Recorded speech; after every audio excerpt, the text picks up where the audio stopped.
96% of Australian families will pay less in childcare from July next year under new reforms introduced by the government. But is making it cheaper getting to the bottom of the core issue in the sector? Both the Greens and Coalition have raised concerns over the $5 billion package, fearing it doesn't address the key crisis of workforce shortages in early education. Joining me now live is the Shadow Minister for Early Childhood Education, Angie Bell. Thanks for joining us this morning. Labor says this legislation ensures no family is worse off. Do you agree? Well, good morning, Danica. Thanks for having me on the show this morning. Look, we've had a look at this legislation, came into the House on Tuesday, and we have some very real concerns around, as you mentioned, the workforce issues and the lack of plan for workforce now, which is in crisis. We also have major concerns in terms of access for families across regional Australia. 30% or more than 30% of families currently in Australia live in a childcare desert, and 50% of those are in regional and remote Australia. The other 50% are actually in outer metro areas, and there's nothing in this bill that will address the childcare deserts and thin markets, as they're known, across the country for families.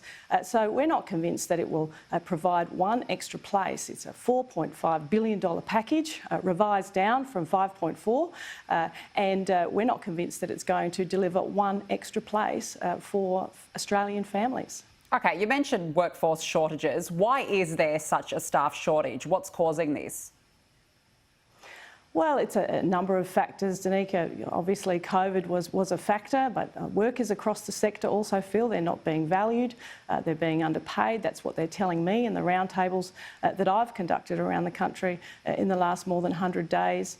They are their concerns, but certainly there are 7,000 job vacancies currently across the sector, and also, Good Start Early Learning have projected that they will require another 10,000 ECEs and ECTs, that's early childhood educators and early childhood teachers, across the sector in order to fill the demand that is going to be driven by this new legislation. So, in your view then, how can you attract more people to the sector? Well, this is a job for the government in terms of what their plan is for workforce issues right now. The sector is under great pressure. The workers are tired, they're stressed, and we're seeing centres cap their enrolments because they're not able to meet their ratios already. And so we have very deep concerns about the supply and demand area in this legislation in terms of the pressure that it will put across the sector. You've been out there speaking, though, to early childhood educators, though. What are they telling you about how we can introduce more people into this sector or attract more people into the sector? Well, the sector have, at their roundtables, put a few ideas on the table. One of them is a retention bonus for workers. The other one is that the government has agreed to pay for increases for aged care workers, and those workers in the early childhood education sector are concerned that they're being left behind by this Labor government. The ACCC has been tasked with looking into the cost of childcare. Is the problem that prices are too high? Well, the problem is that this legislation won't kick in until next July, and the ACCC inquiry is not due to come back until the end of next year. And so families won't see the benefit of this legislation until down the road. Now, Labor could have brought this legislation forward, but they chose not to. They've kicked it down the road.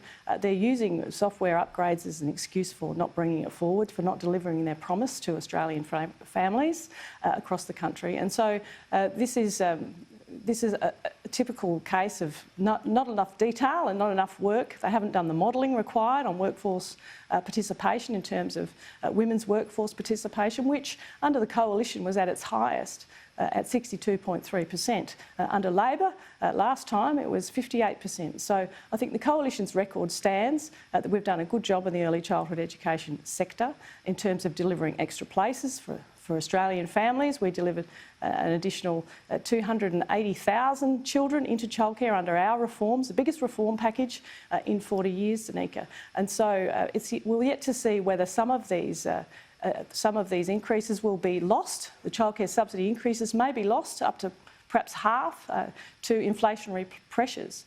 And so I think, we have some very big concerns around this legislation. Of course, we want to see access for regional and remote Australians. Of course, we want to see further access for the most disadvantaged families and indeed Indigenous families as well across the country. And we don't see that in this legislation. But is there a problem with costing, though? Are childcare centres price gouging? Well, childcare centres are considering increasing their fees across the nation. There are centres and groups that are considering that in anticipation of this legislation. And so there is a real risk that the increase, the $4.5 billion, some, perhaps half, could be lost to childcare increases in fees. And so we're yet to see how effective this bill will actually be. So we do have some real concerns around that as a coalition. We're looking at it in party room and we'll come to our position in due course. Angie Bell, we do have to leave it there. Thanks for joining us. Thanks so much.